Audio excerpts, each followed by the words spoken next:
In 2024, Australia found itself in a place it hadn't been often: a per capita recession, the third time in 40 years.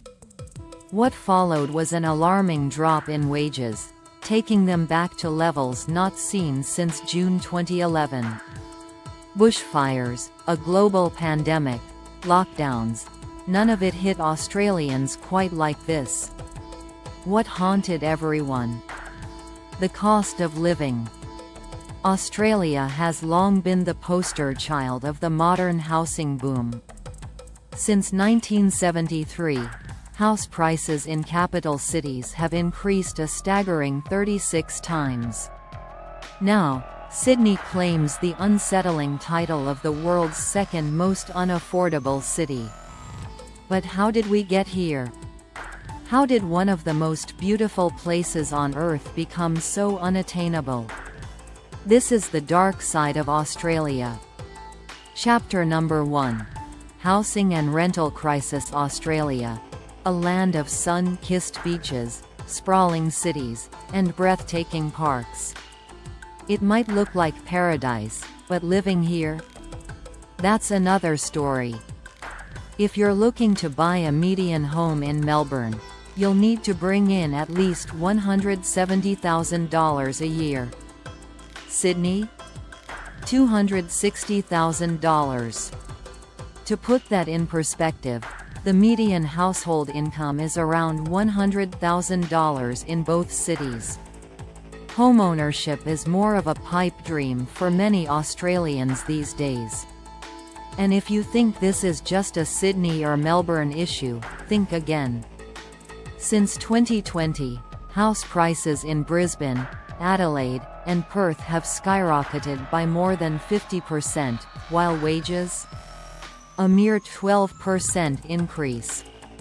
The dream of owning a home is slipping away, especially for young Australians. It's rough. We can't find anything. Young people are caught in a relentless game of catch-up, missing out on the massive windfall that older generations got from soaring home values. Homeownership among people under 34 has dropped by a staggering 25%. Perhaps the wildest example of this housing madness was in Sydney. A home sold for $3.5 million, without power, without a kitchen, and, wait for it, without a toilet. Yet, a bidding war ensued. But if you think renting as a refuge, think again. Median rents in Sydney have surpassed $3,000 per month, and Brisbane isn't far behind at $2,500. Historically, rents increased modestly each year. But since 2020, they've surged by 8% annually.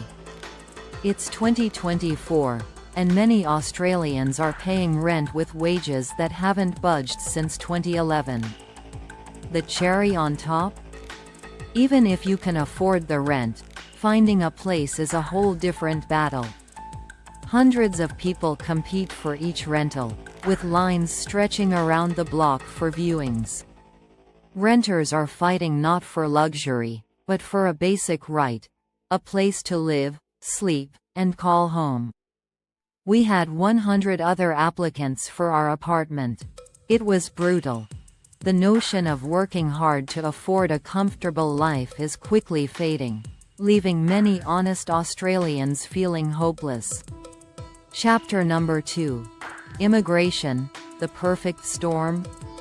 Some point fingers at immigration as the root cause.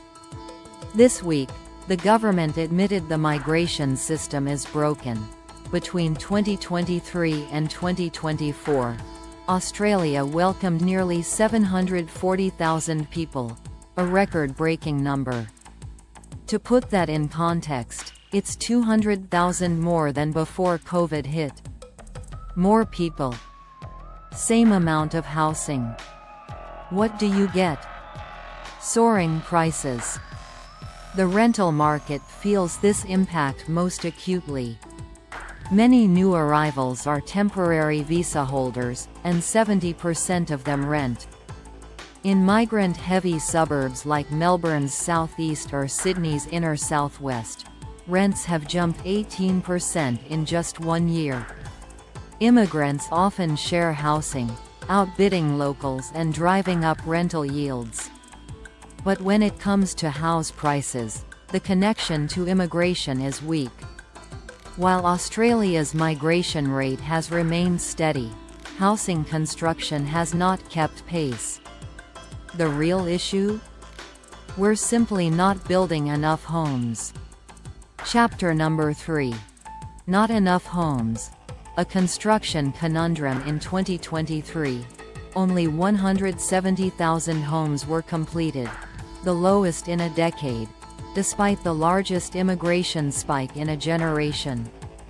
Since 1966, homebuilding relative to Australia's population has been on the decline, with a particularly steep drop-off around the year 2000. This shortage still haunts us today. Culturally, Australia is sprawling, more suburban than most developed nations. Sydney and Melbourne have about 2,000 people per square kilometre. Compare that to 6,000 in London or 4,400 in Munich. Even cities in the US are more densely packed.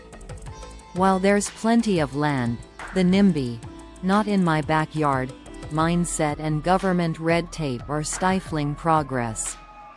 March 2024 saw the lowest number of single-family home approvals since 2012. It takes an average of 111 days to approve a new home in New South Wales, compared to under a week in places like Texas. Even with all this land, a shortage of approvals has created artificial scarcity, driving up prices. Detached home values have risen at 3 times the rate of apartments. And who does this benefit? Homeowners, of course. Chapter number 4.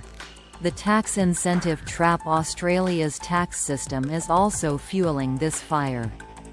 In the 1930s, negative gearing was introduced to encourage investment in rental properties. It allows investors to offset losses on rental properties against personal income. And it's still around, despite attempts to reform it. The 1980s saw another tax shift. A 50% reduction in capital gains taxes on property sales, making real estate a tax haven. And in 1999, things got even better for investors. Property held in a super fund was taxed at only 10%. These policies have supercharged real estate speculation, with nearly 80% of investment properties negatively geared. In a country where land ownership is incentivized more than hard work, you're left with a lopsided system. Chapter number 5. Productivity's downfall. All this investment in housing has come at a cost. Productivity growth in Australia has slowed dramatically. Innovation and R&D are lagging. Between 2010 and 2020, labor productivity grew by just 1.1% annually.